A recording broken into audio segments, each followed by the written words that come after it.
proclamar de tu majestad, llevar de tu luz en la oscuridad, llegar a la meta, ser parte del plan.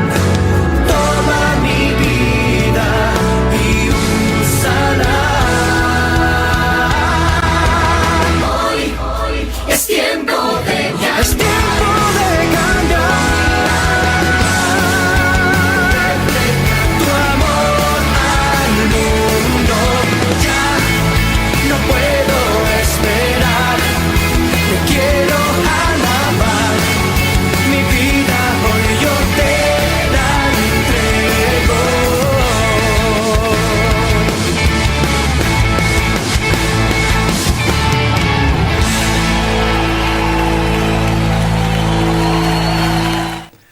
Bienvenidos a este nuevo programa de Enlace con el Señor. Si alguien dijera, esta persona es buena, ¿no? Paramos la oreja y nos ponemos a escuchar qué persona es esta. Y si por otro lado repitiera una palabra que desconocemos más, como la palabra misericordia, ¿no? Esta persona trata bien a las personas que le tratan mal a él. Entonces es una persona fuera de serie. Y aquí también hay varias repeticiones, frases retóricas que encontramos en los salmos.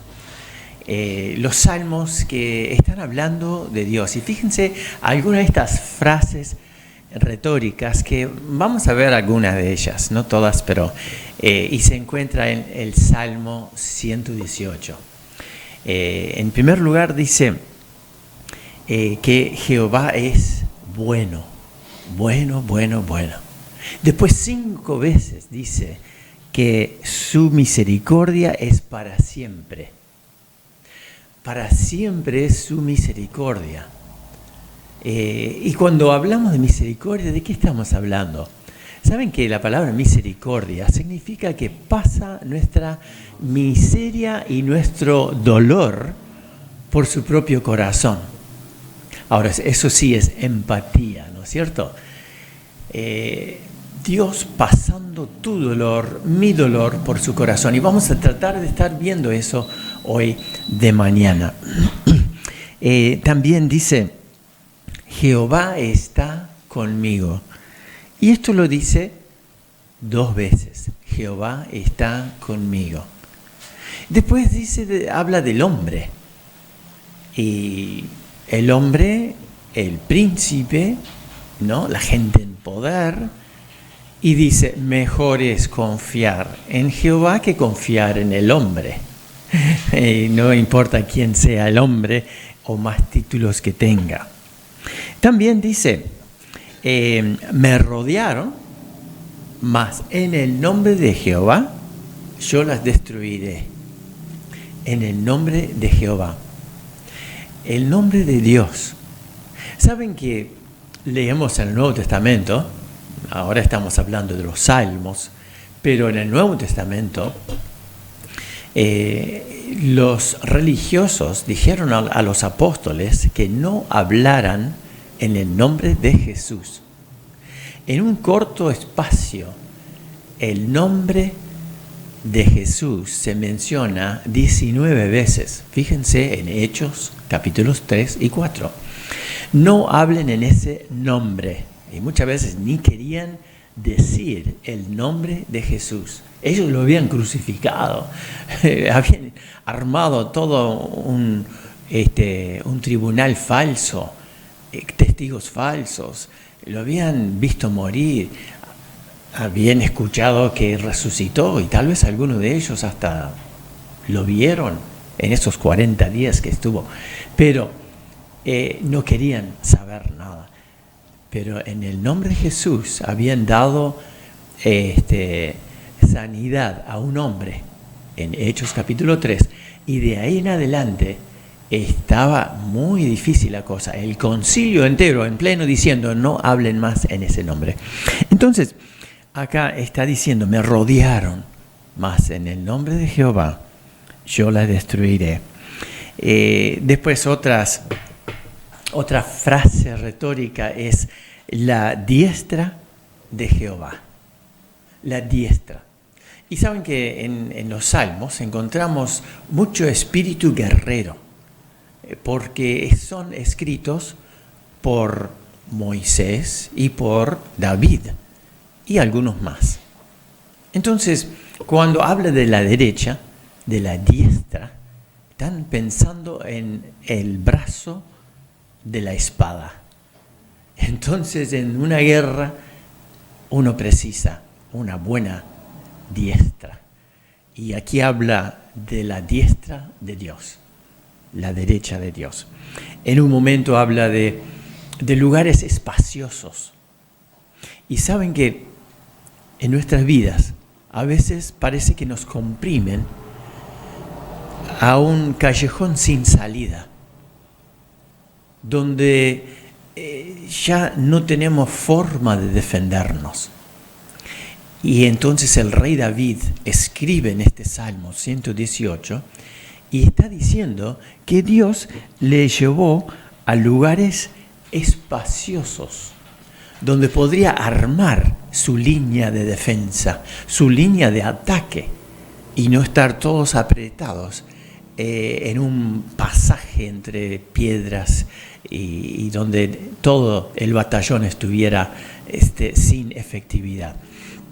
Entonces, ¿cuánto necesitamos de que por la gracia de Dios, la misericordia y el poder de Dios, las cosas que comprimen nuestra vida de repente se relajen en la paz del Señor para poder entrar a razonar correctamente, encontrar las soluciones, tratar un solo problema por vez, en vez de tener todos los problemas apretados en una sola pelota de piedra.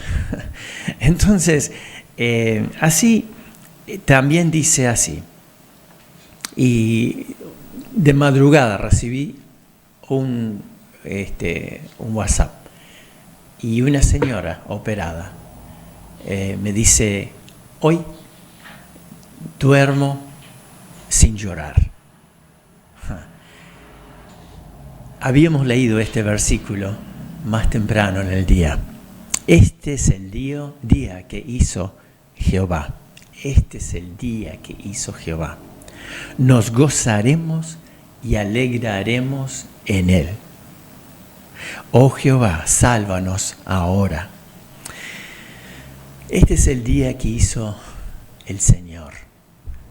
Y qué bueno es darnos cuenta que si nuestras vidas están en manos de Dios, entonces cada día es especial. Cada día tiene sus oportunidades. A pesar de los momentos difíciles, las cosas difíciles de la vida normal, si Dios está conmigo, no temeré lo que me pueda hacer el hombre. Eso es lo que dice también aquí. ¿Sí? Si Dios está conmigo, no temeré. Y con un montón de cosas, ansiedades, esta persona pudo descansar en Dios y alegrarse en las cosas buenas. Tenía alrededor una familia atenta a sus necesidades. Tenía toda razón de seguir creyendo. Y entonces este es el día. Y la Biblia se ocupa de decirnos, la fuerza de Dios es nuestra alegría.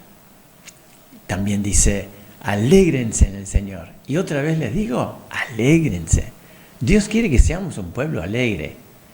Y entonces lo podemos ser de verdad, de corazón para afuera, cuando reconocemos que porque mi vida está en manos de Dios, cada día es una nueva experiencia.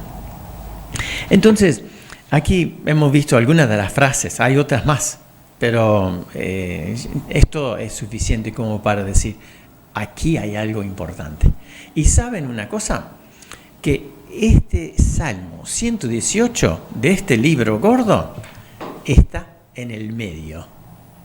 Está en el medio justo. El Salmo 118, versículo 8, es el versículo céntrico en la Biblia. Entonces, eso es interesante.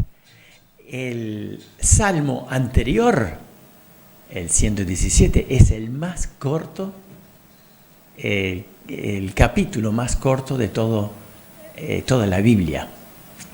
Y después, Salmo 119 es el capítulo más largo de toda la Biblia. Así que hoy nos encontramos en el centro de la palabra de Dios, una experiencia que no debemos perder. Vamos a mirar algunos datos en un videíto. Van a tener que leer, pero vale la pena prestar atención. Es de un solo minutito y vamos a aprender juntos.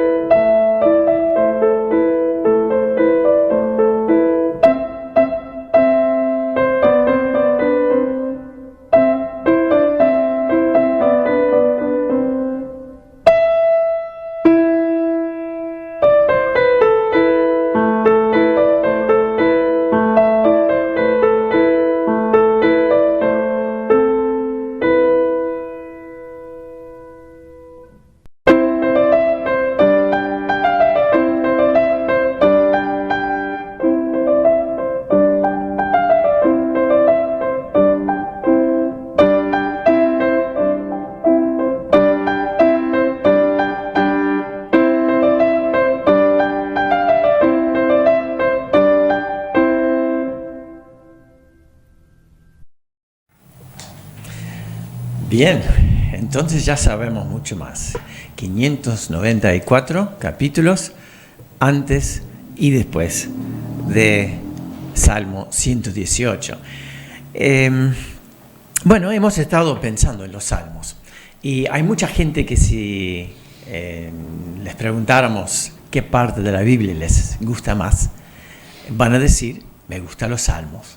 ¿Sí? Los salmos son expresiones del alma. Son poesías, son oraciones, son gritos de ansiedad. Este pobre clamó, por ejemplo, ¿no? Habla de su angustia, pero después dice, pero Jehová me libró. Y así, todas esas experiencias de la vida normal y están expresadas aquí. El Salmo del Pastor, ¿no? El 23, Jehová es mi pastor, nada me faltará. Y es porque el que luego fue rey David escribió, siendo de oficio pastor, ¿sí? Toda la vida de su juventud, cuidando de las ovejas y conociéndolas. Y entonces dice, Jehová es mi pastor, Él me cuida, ¿sí? Y todas esas cosas, ¿sí?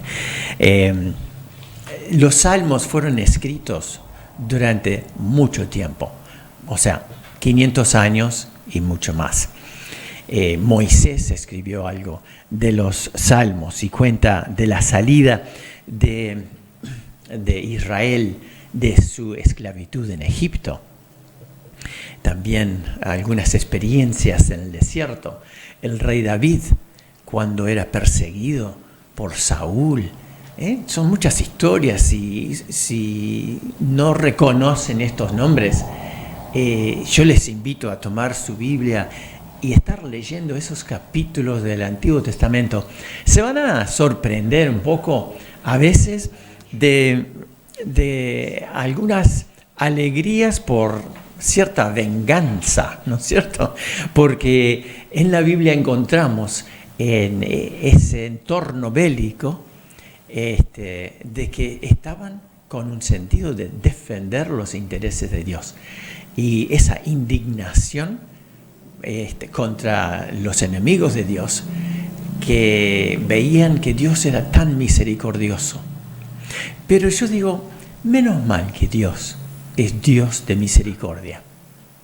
Porque si tuviera que cumplir su justicia contra mi persona, entonces yo no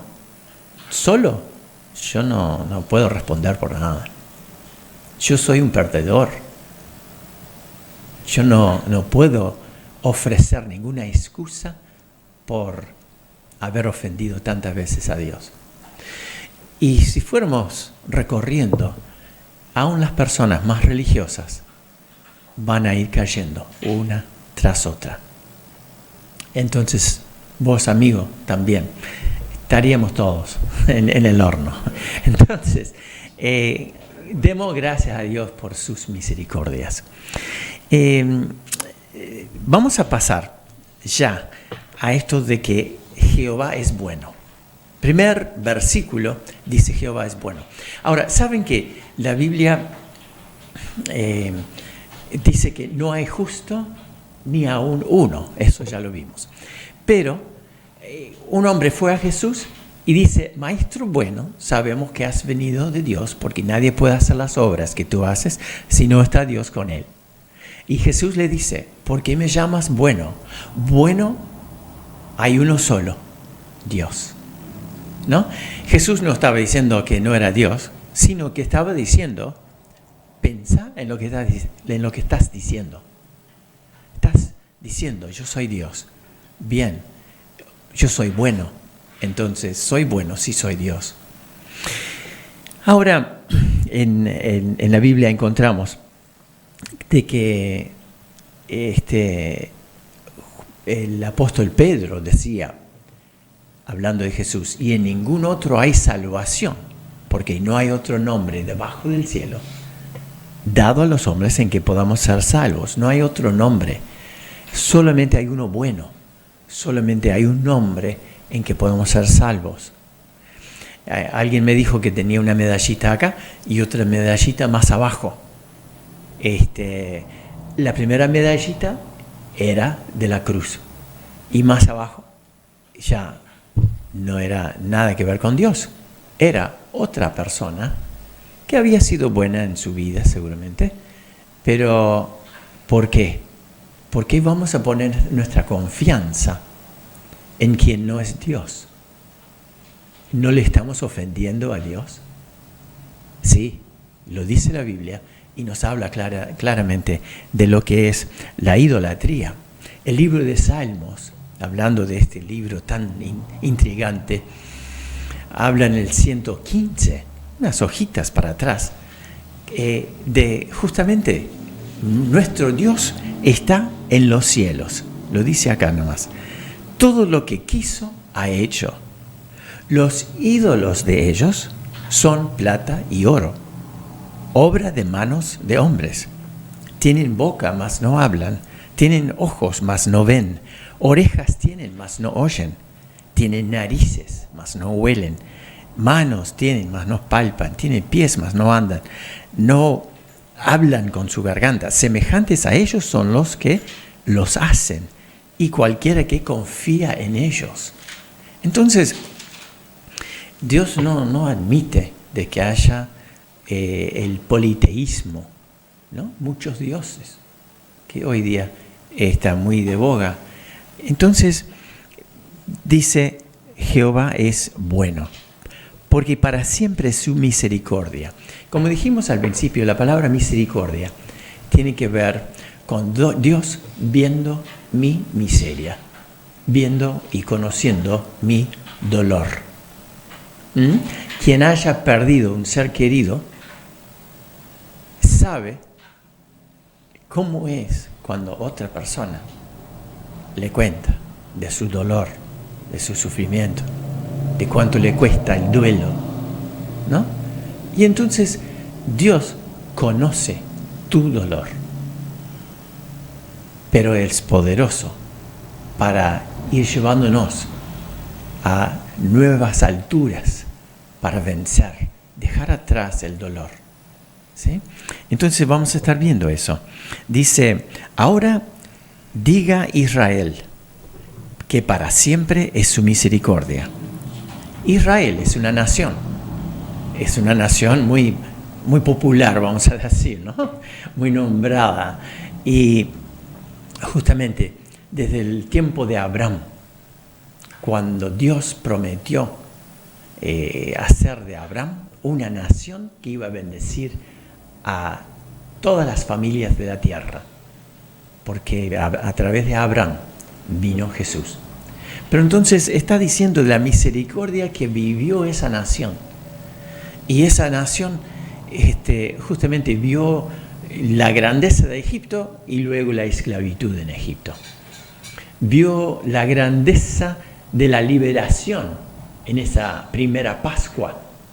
Cruzaron el Mar Rojo, pero vivieron en el desierto. Y por su desobediencia vivieron 40 años en el desierto. ¿Sí? Entonces, conocieron la misericordia, conocieron la disciplina de Dios, conocieron los grandes hechos de Dios.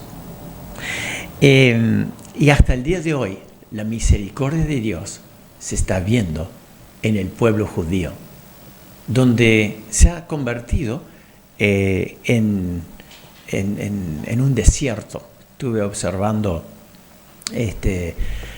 toda una filmación de cómo es Judea, el desierto de Judea, que antes tenía mucho cultivo, ahora nada.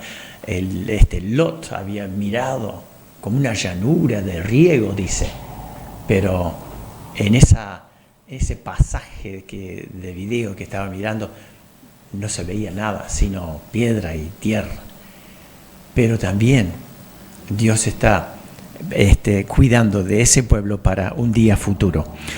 Para siempre su misericordia no se ha olvidado de su pueblo terrenal. Diga ahora la casa de Aarón. Aarón era el sacerdote, la familia sacerdotal. Y entonces dice que para siempre es la misericordia de Dios con Aarón, con los que promulgan el nombre de Dios. Y justamente Aarón tenía, por ejemplo, en un momento 250 personas en lo que se llama la rebelión de Coré, que estaban disputando con él por su lugar como cabeza del sacerdocio. Y Dios ahí remarcó que Aarón era su elegido. Para siempre es su misericordia.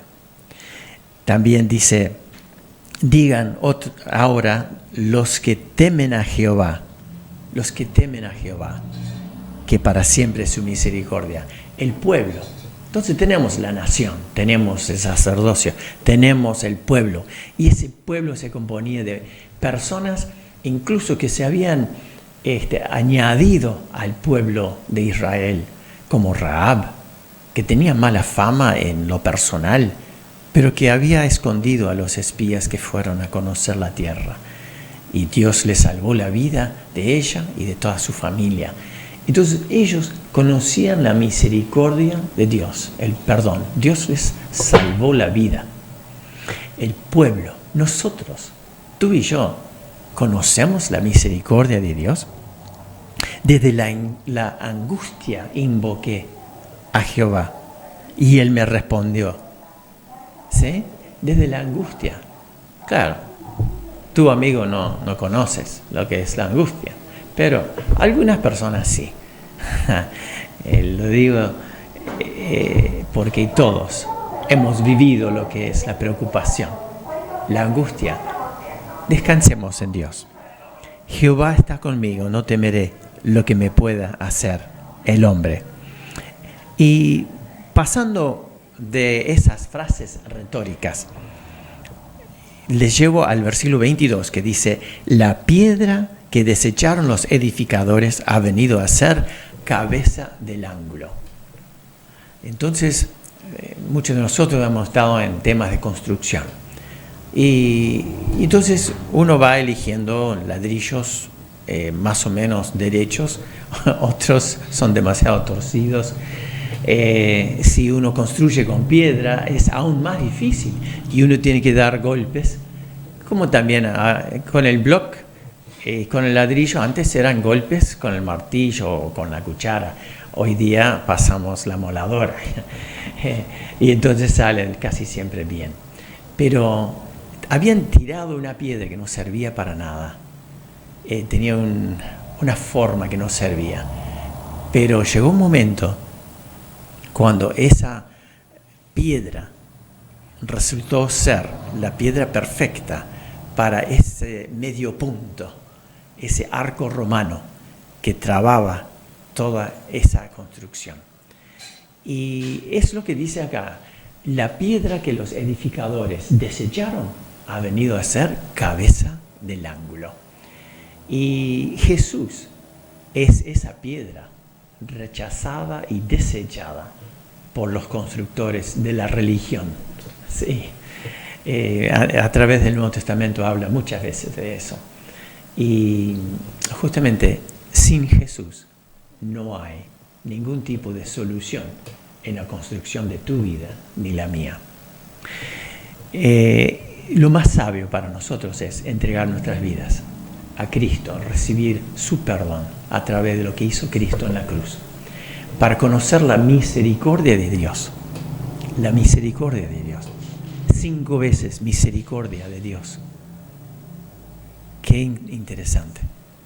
Bueno, vamos a ver el testimonio cantado del ruso y espero que realmente puedan también tener esa misma fuerza de cambio para tener a Dios en su vida.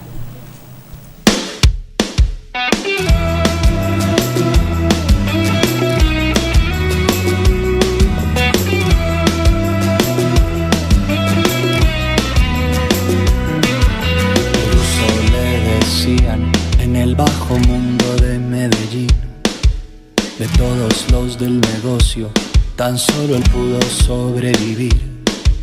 Estatura mediana, de espaldas anchas, look militar, la ropa toda de marca, colonia Jean Paul de la original.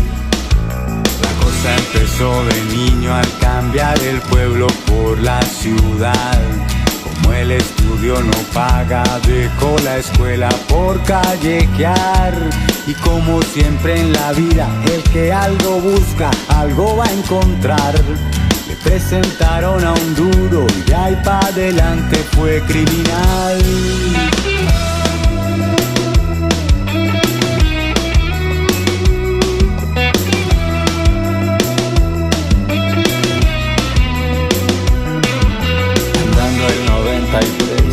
En plena época de Pablo Escobar, el ruso truena la moto porque alguien tiene cerca el final.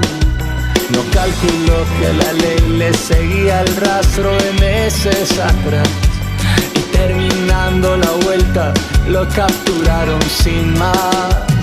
25 años de condena le dieron en Bella Vista, y de pensar que sería un viejo si es que algún día salía, decidió que era mejor morir que seguir viviendo. Y en una tarde de hastío se puso la soga al cuello. Pero las cosas le salieron mal, o mejor dicho le salieron bien. No se pudo matar el ruso, nunca he entendido por qué. El caso es que le pareció que algún motivo tenía que haber para que siguiera con vida, casi habiendo muerto más de una vez. Se encerró en el calabozo y cerró los ojos con fuerza.